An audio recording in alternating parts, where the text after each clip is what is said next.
Welcome to Life-Changing Challengers, the podcast where passion meets purpose. I'm Brad Minus, your host, guiding you through stories of transformation and triumph, from endurance feats to overcoming adversity. Our guests defy the limits and inspire action. Ready to ignite your desire and incinerate your barriers? Join us. Your journey to the extraordinary begins now. And we're back for another episode of Life-Changing Challengers. As always, I am Brad Minus. I'm your host. And today I am so honored to have Gabrielle Pimstone all the way from Sydney, Australia. So actually, if you think about it, we're talking to the future. You are. Right. So it is April 10th here, and where Gabby is, it's April 11th. So we are looking into the future, ladies and gentlemen. So Gabrielle is an energy coach, and she grew up with numerous degrees in psychology. And actually, you know what? I'm just going to let her tell it. So, Gabrielle, thank you for joining us. I definitely appreciate it. Thank you so much, Brad. I'm really delighted to be here, and thanks for hosting me. Oh, no, I'm super excited. So let's just get on with it. And tell us about how you grew up. What was the complement to your family, and what was your childhood like, and where you grew up and the environment? Great. Well, you think that Australia is exotic, but I actually didn't grow up here. I grew up somewhere even more exotic. I grew up on the southern tip of Africa in a city called Cape Town, South Africa. Yeah, and Cape Town is a really beautiful kind of seaside town, and I grew up into a wonderful home. Both parents, highly academic, two older brothers, and the best older brothers you can wish for. And life was really idyllic for my first 5 years of my life, which are formative years, as we know. But when I was 5, I got a really strong sense, an intuitive sense that things were changing. And nothing was spoken about, but I picked up on something really big that was happening. And that was that my father had been diagnosed with terminal cancer, my beloved father. And from the age of 5 to 9, I watched him just decline. And he died when I was 9. He was in his late 40s. And that was a seminal moment in my life, in all of our lives, Brad. And I think the family unit, which was always strong and loving, always remained loving, but things switched. And that was the first experience that I had with serious trauma, like capital T trauma in my life. And things turned on their head in good and not so great ways. I mean, we all know that what trauma does to a person. We develop really limiting beliefs and behaviors. That was definitely prevalent for me. But on a positive note, it got me on a path of searching for answers, and started really becoming interested in my dreams at a young age, documenting my dreams, journaling. I'm very interested in the area of psychology, which I landed up studying, and that was the career I moved into. And then also later in life, I got into a little bit of a path, the spiritual path, where I started studying energy and its impact on us. And nowadays, what I do is I bring my background in psychology with my energy skills, and I provide coaching to people who are in need in the way that I was at a young age. So we all go through these big inflection points. They do become defining moments in our lives. And then very often when we are young, like the age I was, it's difficult to process what's happening. And for me, I was a late bloomer. And in my late 40s, at age 50 potentially, I started really reassessing my life and making very different decisions about how I wanted to live it and how I wanted to heal from my childhood trauma. I didn't want it running the show anymore. So that's just a little bit about my background. Okay, so let's unpack a little bit of that just a little bit more. So you had mentioned that you lived in the Horn of Africa, and then at age 9, unfortunately, your father passed. Very sorry.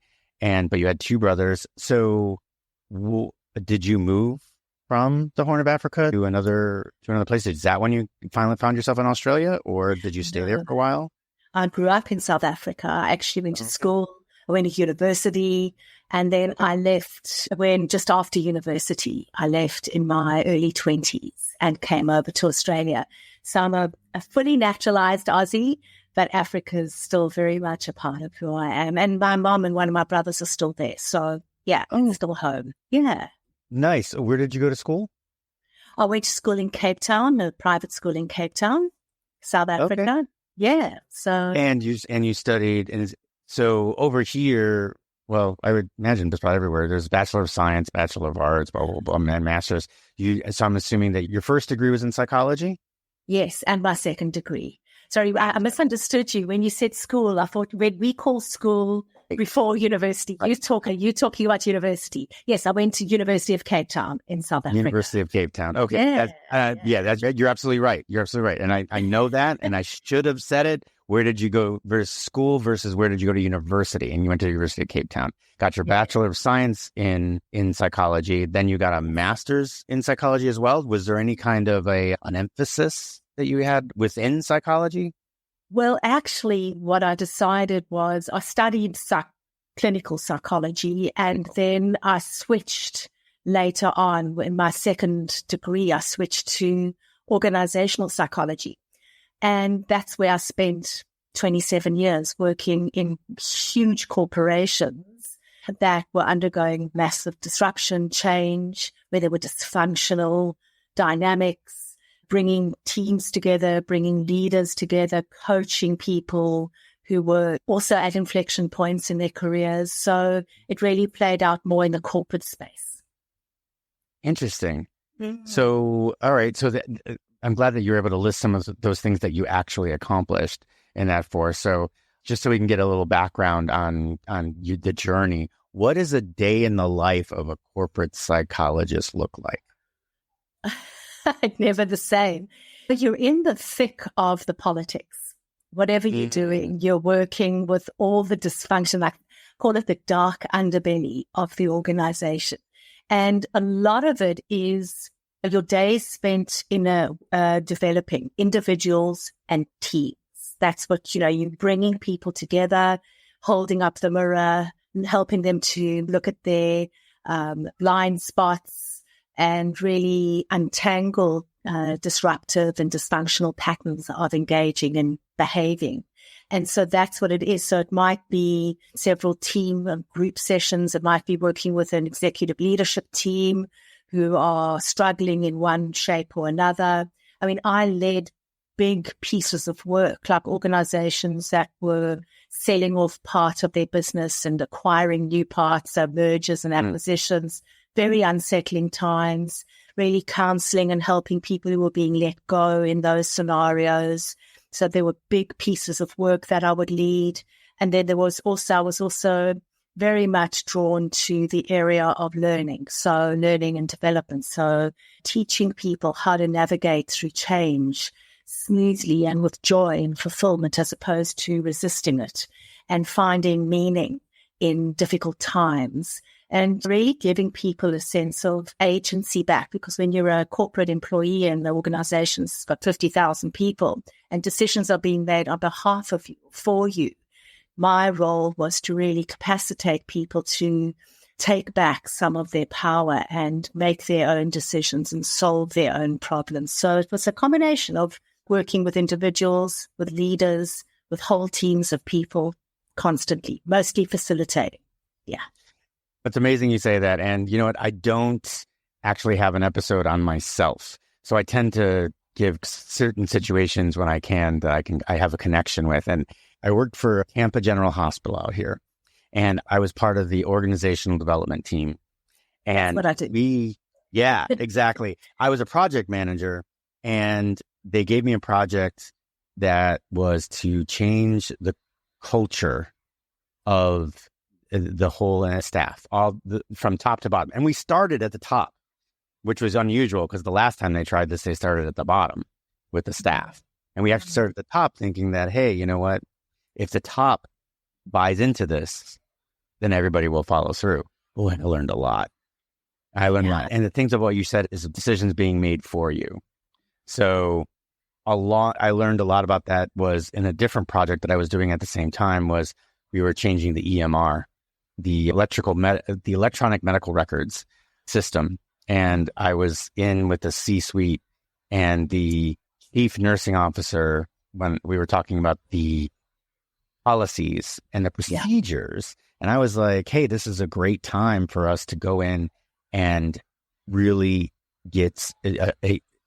go through and make our procedures more efficient. And if we use the ones that are vanilla inside of the system that have been proven, because this system had been around for a long time and we're in the major hospitals all over the United States, this might give us a chance. Nothing, not even a hint. She's like, nope, we've been doing this for 30 years. This is the way we're going to do it. They spent an extra $6 million to bring in system analysts to change everything, the coding and everything in the EMR so it will match what we wanted versus us making the thing. Anyway, very interesting what you were saying. So it just resonated with me because I just there. But what you're saying resonates so much with me. If I can just jump in here as well, because you're talking about trying to change a culture, and I led those huge big projects as well. But what I've come to understand when you're trying to change a culture, it's the same as working with someone to change their belief systems. It's very difficult. There has to be enough, I guess there's no other way to put it, but disconfirming evidence. People don't change unless either the status quo is intolerable or there's something if they go through the change, their lives are going to be better.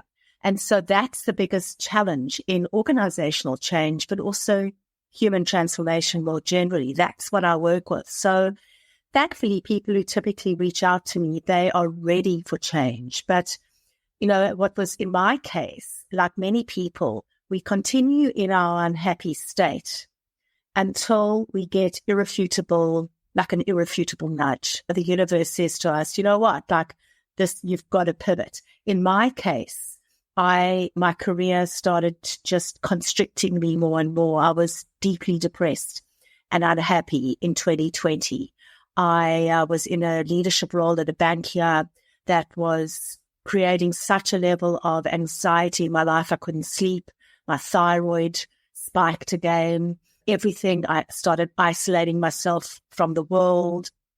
It was a terrible time in my life. And unfortunately, we often wait for the crises to hit before we make change, before we go, all right, enough's enough. That's human nature. But the other thing I've learned is we don't have to wait for the crisis to hit to change. There are two ways we change. Either when things get so bad, we're forced out of our comfort zone. But sometimes we change through moments of insight when we have an aha moment.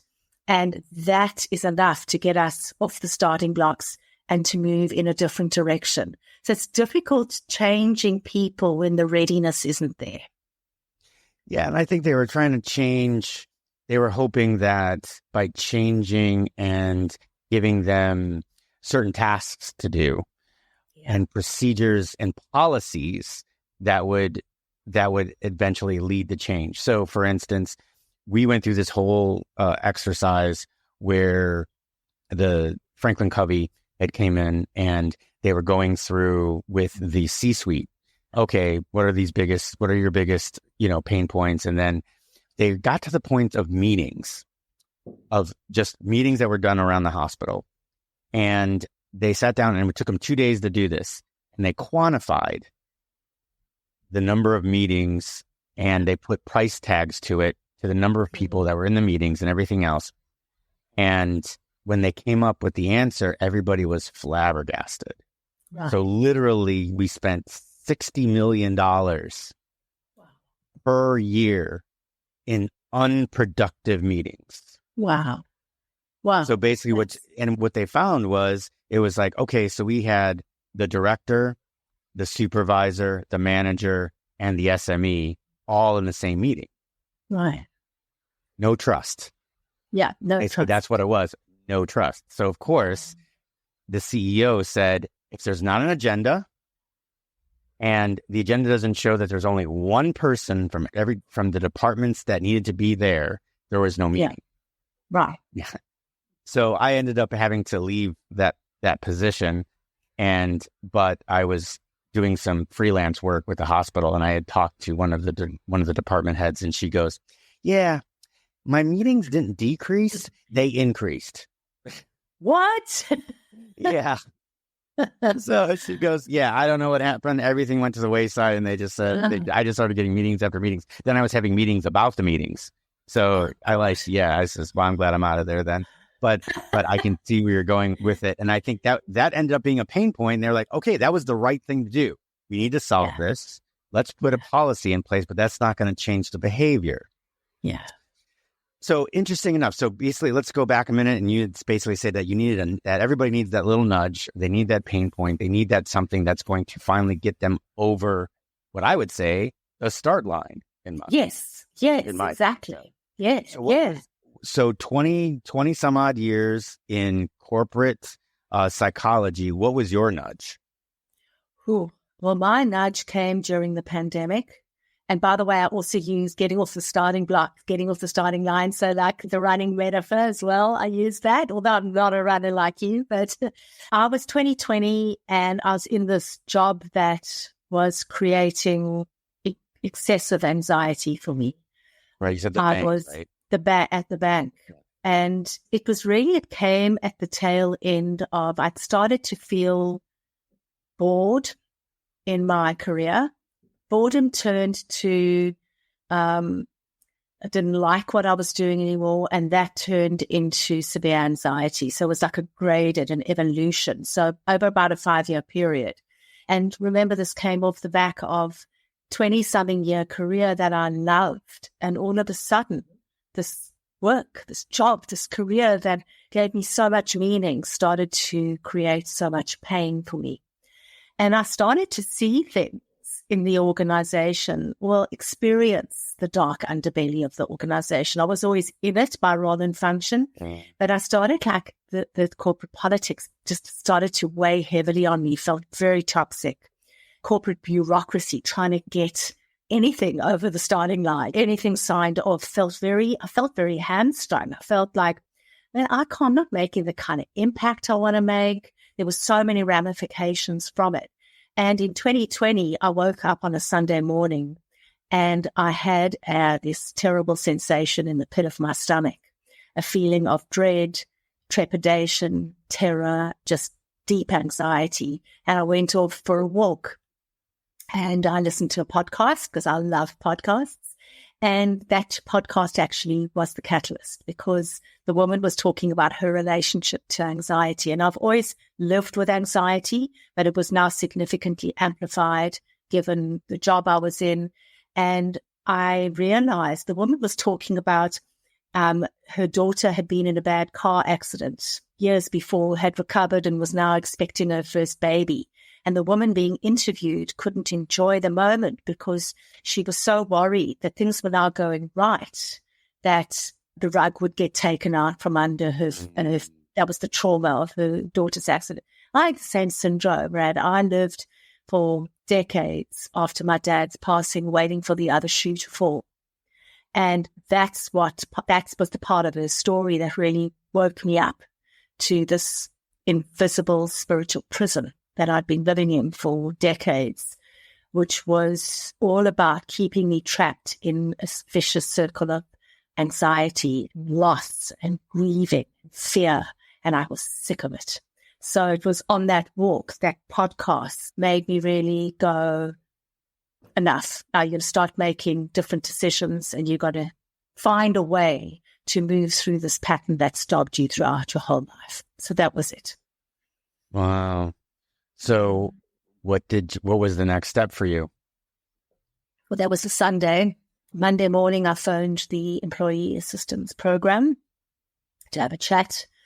I'd never used it before. I phoned them. I said, I want to resign. I'm feeling stressed. I'm feeling terrible in my job, but I'm scared to resign. And in that conversation, I made the decision to resign, put down the phone, picked up the phone to my boss and resigned there and then. And I didn't quite leave the corporate world immediately because that would have caused too much anxiety. So like you, I contracted back. I did some contracting gigs, and that kept me going while I reskilled. And that's when I did an 18-month program to train up as an energy master, like Reiki. And now I've got a new set of skills that I'm using. And I do a little bit of work for corporate, but in a very different way. But a lot of my clients are corporate clients, actually, funnily enough. They come to me because they too are suffering from distress, don't know how to shield themselves from the toxicity. And so my relationship with the corporate world has changed dramatically. So, okay, so you went to school and got reskilled, and that's great. Was there something that you did in the middle there for yourself? Did you go to therapy? Did you try some of these energy? Did you have an energy coach yourself? Or was it just reskill and you healed yourself by learning? Such a great question. The process was, as I was learning the skills, he was healing us in the group. So it was a dual process of learning the skills and the tools, but also being healed yourself. 18 months of constantly looking at yourself. No, I didn't go into therapy. I'd been in therapy for much of my life. And it was, in fact, in 2020, I realized like I had incredible self-awareness from therapy, incredible self-awareness, but my life wasn't changing. And so I needed a different modality. And this gave me a different modality. So I studied under him, and I, in the process, let go of serious baggage. So you say him, we don't have to give him a free plug or anything, but it'd be interesting that you seem to be very taken by him and you learned a lot. Well, who is him? Yeah. So his name is Oliver Nino. He's actually, he's based in Colorado, and he is the energy healer to Hollywood. Funnily enough, I didn't know this. I didn't know this when I met him.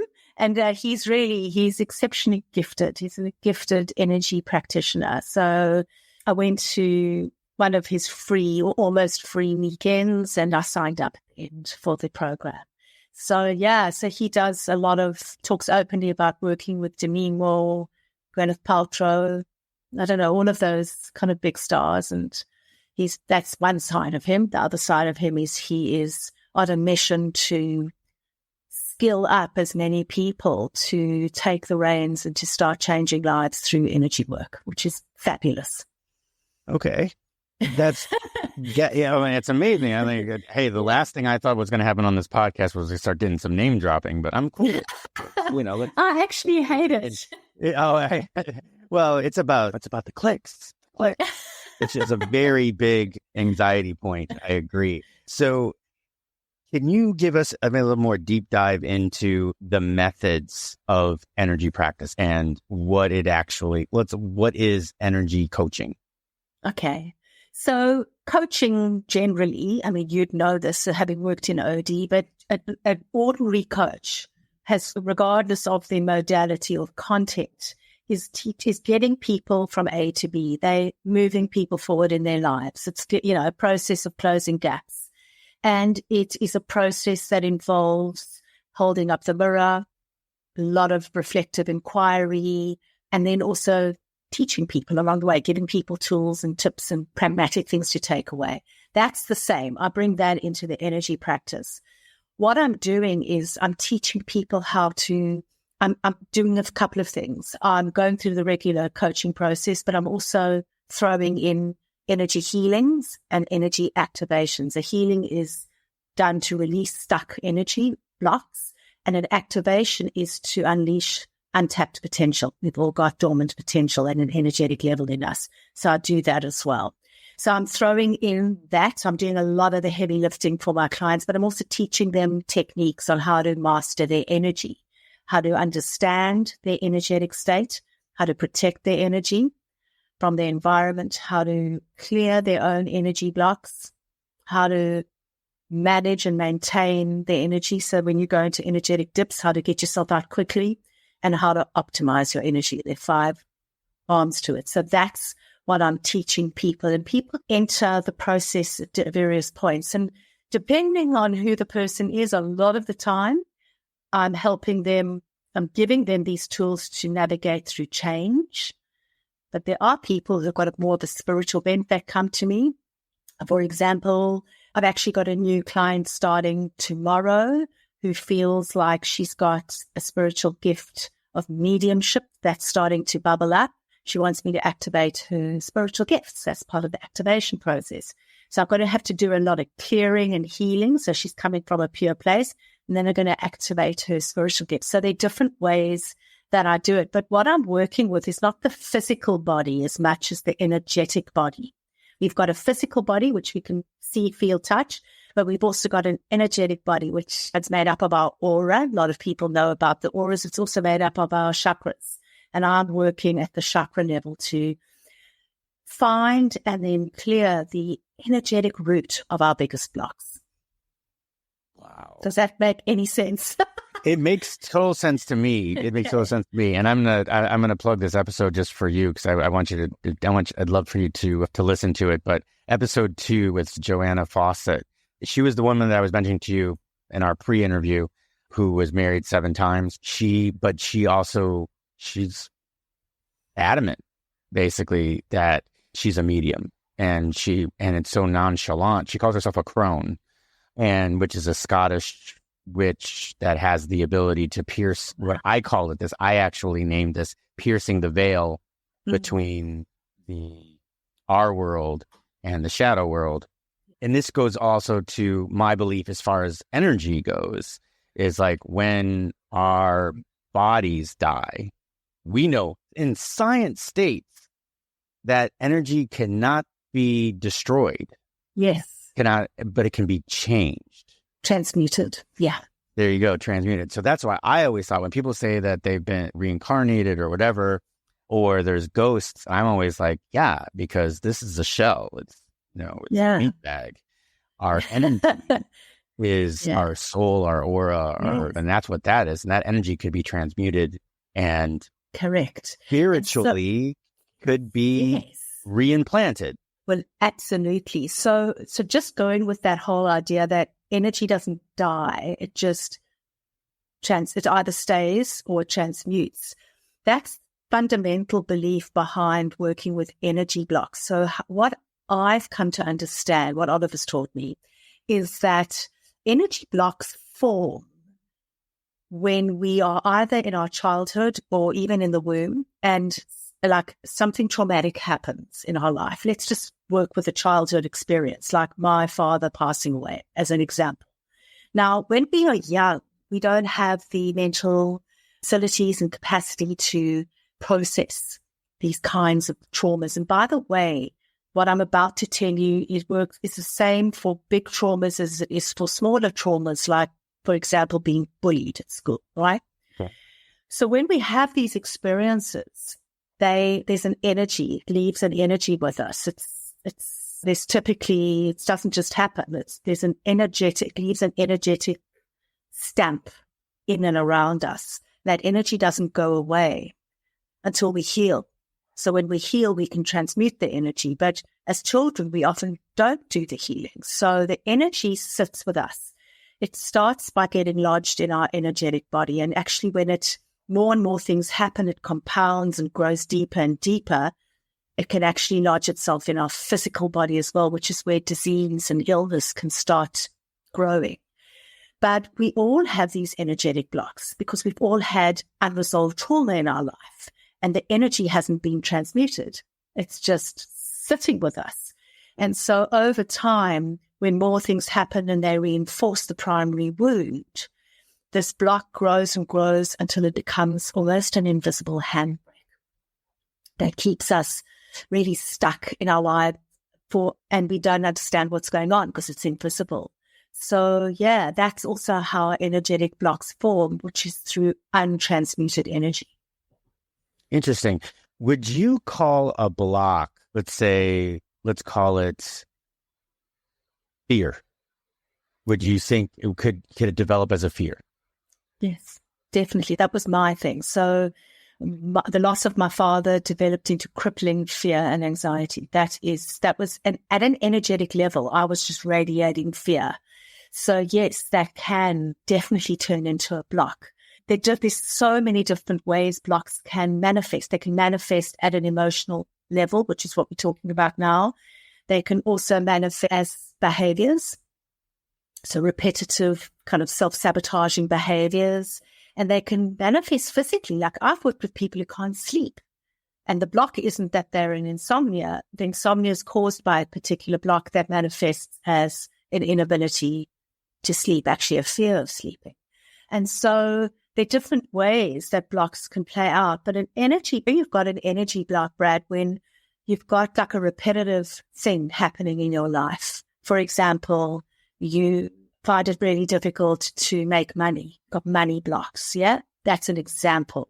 Or you may have blocks in relationships to other people, an inability to love and to receive love. I mean, there's so many permutations of this that can form a block in relationships. There are just different permutations, but the golden thread is that you've got this repetitive thing happening, cycles, patterns, theme that you can't work out, and it's just running the show. Okay. Yeah. So it could basically develop and be transmuted into a bunch of different negative behaviors and feelings. Yes. Yeah. Limiting beliefs, limiting stories we tell ourselves, behaviors that don't serve us. I can give you an example, I'll give you another example. I'll give you a non-anxiety related example, which is my example. But I've worked with someone not so long ago who developed a block when they were in their mother's womb. Now, I'll tell you how that happened. And they didn't know when they came to see me, but they were an unplanned pregnancy. Had two older siblings, and their parents were not planning to have a third child, but they were conceived. This person was conceived. Now, one can only assume that their mother had to go through a period of adjustment. There might have been fear, there might have been resistance to this pregnancy. But ultimately, when this person was born, they were born into a loving family, okay? But they, from that experience of not being wanted, I guess, not being a planned pregnancy, they imbibed their mother's energy from their mother, this block, and it became a block. And the way that they lived out their life was through like codependent relationships in which they were in desperate need of affirmation, of recognition, like an insatiable need to be seen, heard, and validated. That's the word. And all of that, what we worked out in our sessions, was that came from the fact that it wasn't a planned pregnancy. And the block started in utero. And it affected this person's thoughts and beliefs, like I'm not good enough, I'm not worthy, all of that. Obviously, their behaviors, they were very clingy in relationships. Their identity was totally affected. So it just permeated every aspect of their life. That's how they work. Oh, okay. So, yeah, there's a word for those people that all have those blocks that were unplanned pregnancies. Influencers. Social media influencers. Look at me. I know. See, we just figured it out. We should do a study. We should go to the top 2,000 influencers out there and find out how many of them were unplanned pregnancies. Potentially. I can tell you, I mean, some of that's healthy, like being an influencer is a way of making money, but there is the excess, the OnlyFans. What is yeah. and that will inevitably come from some form of childhood trauma where the person didn't feel enough. There wasn't enough okayness to go around. And that then translated into what you're describing. Wow. That's crazy. Yeah, I definitely. And then I should hook you up with, now, this episode hasn't been released as of right now. It will be the episode that releases right before this one. Her name is Dana Diaz, and she went through a 25-year marriage with a narcissist who was abusive and the whole bit. By the time this airs, everybody will already know it because it was in the episode prior to this. But Dana now has an permanent upper respiratory restrictive disease. Yeah. And they basically said Now, the Western diagnosis is the amount of cortisol that Yeah. she was running through her body for 25 years because of the anxiety. Yes. Literally Right. was the cause of all this. So, but in your terms, it actually would have been, it's an energy block. Well, it's a bit of, I mean, I think it is cortisol. I think there's definitely that, Right. because I sit in both worlds. But I think what I find, I mean, I'm looking at the metaphorical symbolism of what you're telling me. I haven't spoken to this person, don't know them. But I can imagine if it's an upper respiratory infection, there is some link to finding it difficult to breathe, feeling constricted. Yeah. feeling Yeah. shut So, down. yeah. And That's how it goes. and it's a permanent thing. This is not an infection. Yeah. I mean, this is Yeah. it's a permanent upper respiratory restriction. Yeah. Because she used to be a cross-country coach. And she had to stop. She used to run with the girls, with her girls' teams and the whole bit. And then she had to stop because she started feeling this way. And then they finally told her, says, you've been running with so much cortisol for 25 years that this is unfortunately what it causes. And people don't realize that. So this discussion, I mean, for anybody out there that's listening, listen to your body, listening to what's going on. When Gabrielle says that there's these energy blocks when you feel this way, you're feeling like you're stuck. You feel like you're scared. You always have anxiety. There's some energy issues going on. Yes. And if someone like Gabrielle can help you out to unclog the dam and allow the energy to flow, I don't know if I'm using the right terminology, but allow the energy to flow, you might feel better, and therefore be able to make the next big move in your life, which is what we talk about here at Life Changing Challengers. Yes. The work, thank you for that plug. The work that I do not only makes you feel better temporarily, because I'm working at the inception point, the root of where this block began. I'm actually releasing it. You don't feel it anymore. Now, what happens with the work that I do is I'll work intensively with you, and often the symptoms go and then they may come back, but they don't have the same grip. And then I might just do another session or two and then it's gone for good. When you work below the level of symptom, when you actually work at the root level, at an energetic level, that inception point, where it began, in utero, in childhood, wherever it was, during somewhere in that 20-year marriage to a narcissist, where did the roots start? When I go there, find it and I release it, actually it goes away. That's the beauty of this work.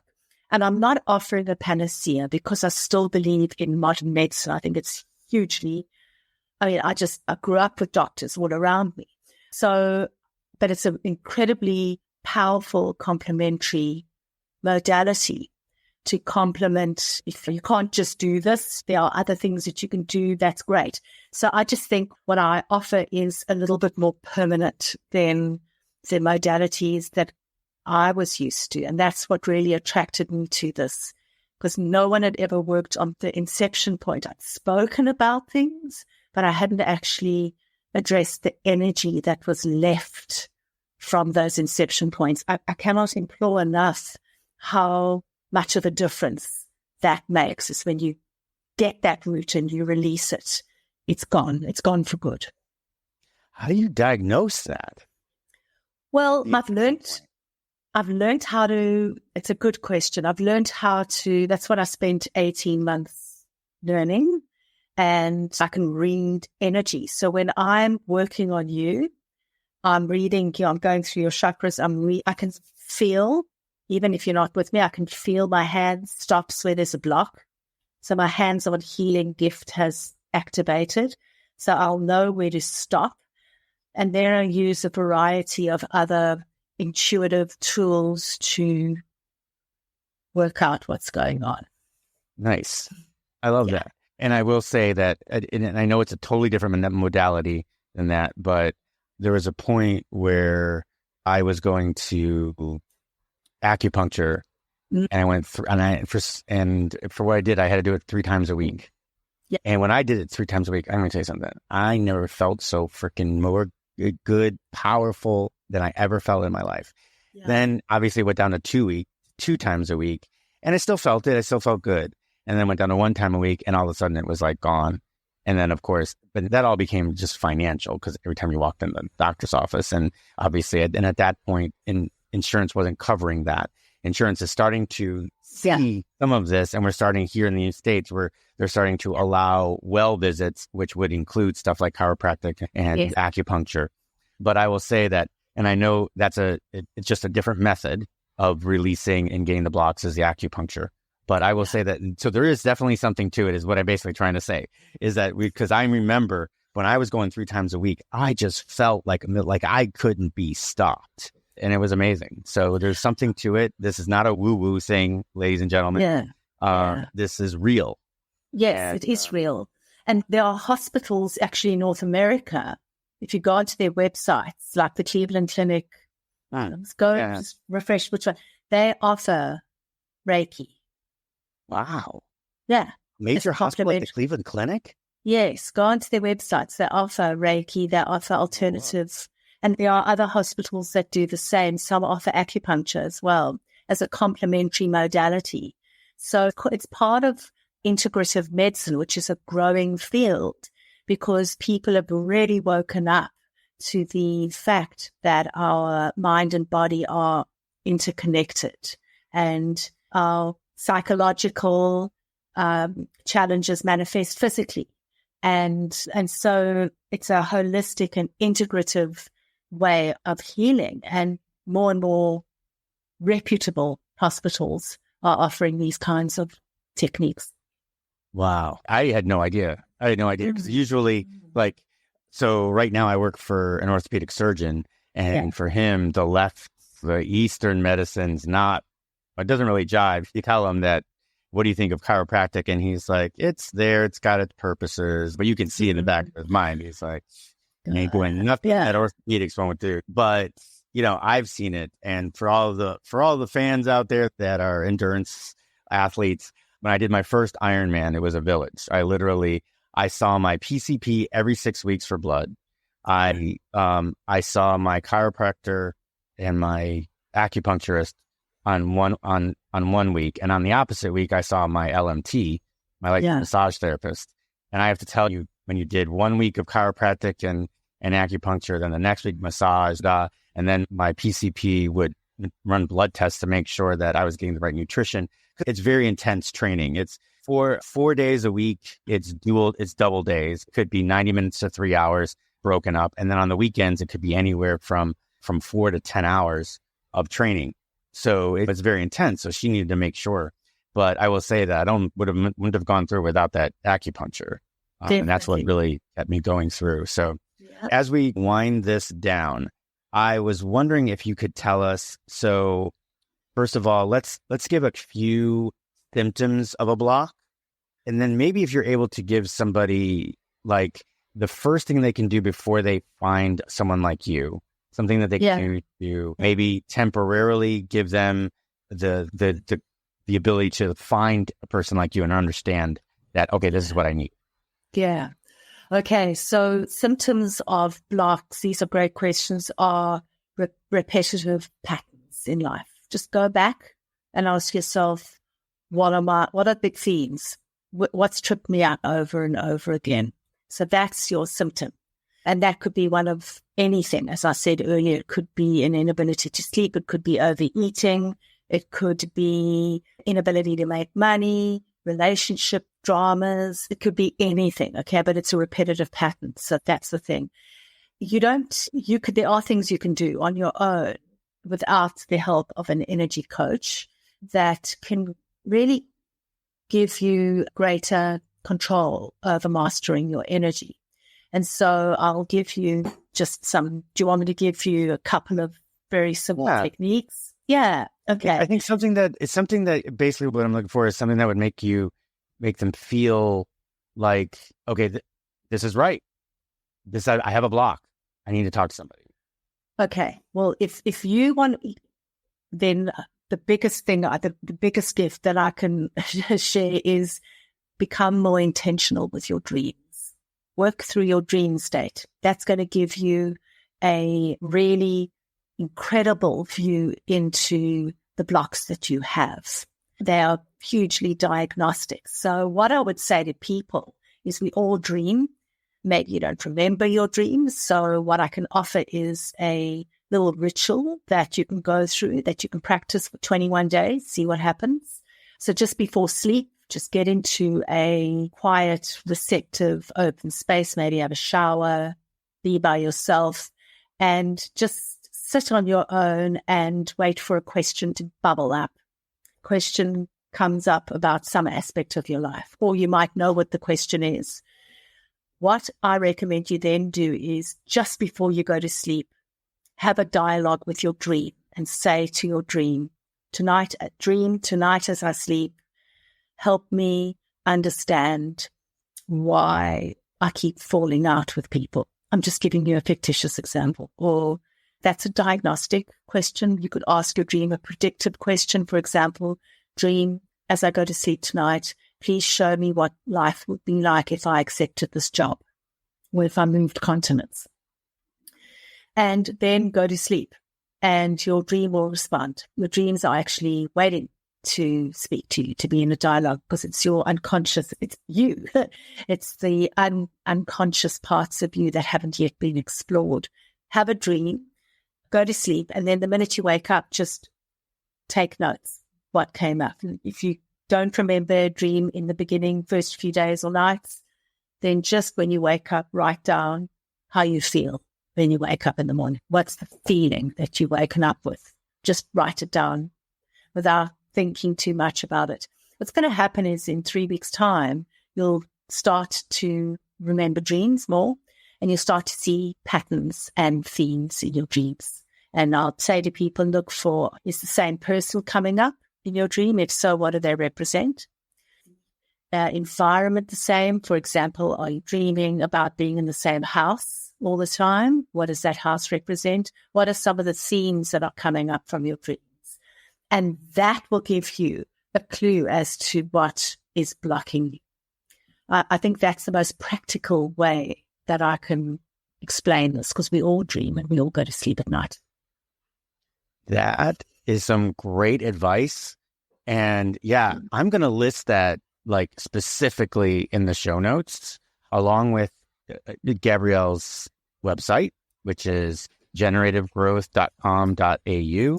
And we'll also give her, she's got a 4-week energy course that we'll link to. So that's going to be cool.